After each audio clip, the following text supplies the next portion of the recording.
So let's start with this magical word. I love it. You're mulling shareholder return. You can't say you're mulling. What are you thinking of doing in terms of dividends? HSBC said conservative and not a token. So qualify mulling for me, please. Good morning.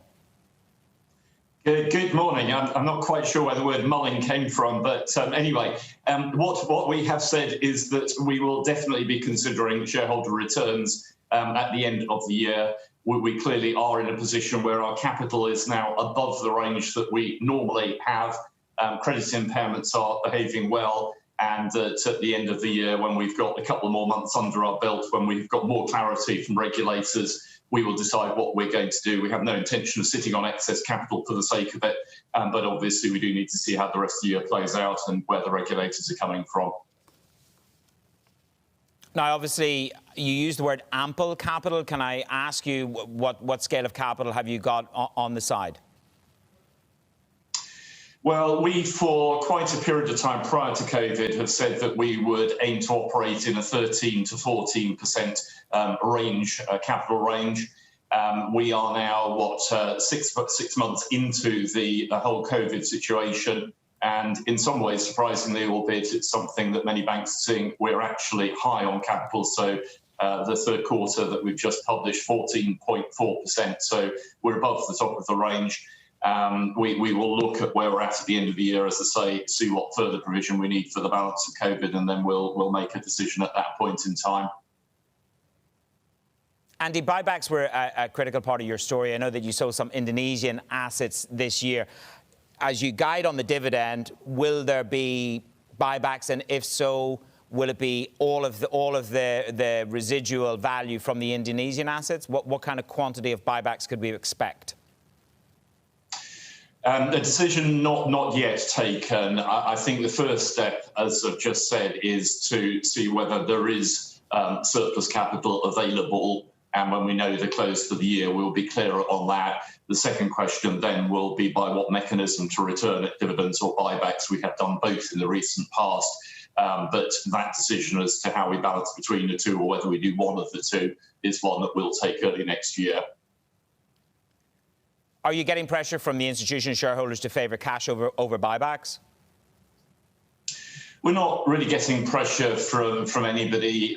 Some shareholders clearly have some views, and in both directions. I think the bigger questions really are ones of whether we will be allowed to make returns. That's probably the question that most people are asking at the moment. OK, now the other big headline this morning is provisioning. That's improving. You know, the most significant part of your business is in Greater China. So is that a materially better outlook in the models for the fourth quarter and for 2021? And if so, where and how much? Yes, the impairment charges we've taken have progressively improved over the course of 2020. So we took about $1 billion charge in the first quarter. That became 600 million in the second quarter. And the numbers we printed today for the third quarter were at 350 million. So clearly the trend on that is in a favourable direction. That is assisted by the fact that a good part of our business is in Northern Asia, where our credit experience typically is good. And of course, those parts of the world are coming out of COVID earlier than many others. So whilst it's difficult to sort of forecast how we go going forwards, because nobody knows quite where COVID will end, I think it's fair to say at this point in time, we're happy with the way the credit portfolio is behaving. And so far, we are, we're comfortably provisioned. There's obviously some time to play out, but we're happy with where we're at. China is the only G20 country that will see growth this year. It's an increasingly hostile environment for many foreign businesses in China.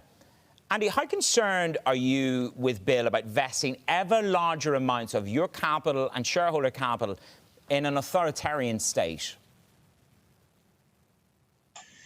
Well, Standard Chartered has had a presence in China, Hong Kong, and many of the markets in that region going back a huge period of time, 160 years or so. And we have continuously been operating in those markets.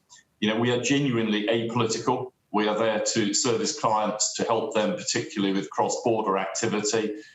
There is a continuing need for... But are you becoming... And Andy, Andy, we know and we understand the history of you and of HSBC. The essence of it is, are you becoming, as a board of director, more uncomfortable with the position as tensions rise around the world with China? No, we're not becoming more uncomfortable. We are becoming watchful, but we still believe that the huge growth potential there is in that part of the world over the next decade is very considerable, and we will remain very, very committed to that area.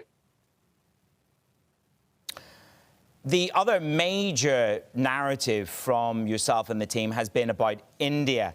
And I was looking at some of the numbers from yesterday. Even the central bank thinks they're going to see a 10% implosion in the fourth quarter. Now, that in of itself perhaps wouldn't shock anybody, but I want to get a sense from you about how confident you are about the expansion of that market complementing your China position. So interesting, actually, both China and India have been two of our fastest growing markets this year. So although obviously the dynamics of the two are very, very different, we have been making very, very good progress in both markets. Yes, the Indian economy is still in choppy waters, but actually as a business, we have had a very, very good year in that environment. So we are very happy with the performance there. We're very happy that we have essentially spread our activity across very dissimilar markets, very big markets, growth markets still over the long term. But the performance genuinely in both markets has been really encouraging this year. I'm going to close with one on the currency, because obviously your knowledge and your extensive knowledge of the yuan is worth getting an opinion on. The past few weeks, we've seen perhaps, I think, a more robust case for globalization of the renminbi. Is that what the PBOC are doing? I think that is their desire. The proportion of global trade flows that China represents has risen over the years considerably. Proportion of global GDP, ditto. The proportion of global trade that's renminbi is probably lagging that slightly, and I think there would be a keenness to address that, which plays very much to our strengths. It's the sort of thing that we transact in considerably and help our clients with flows. So yes.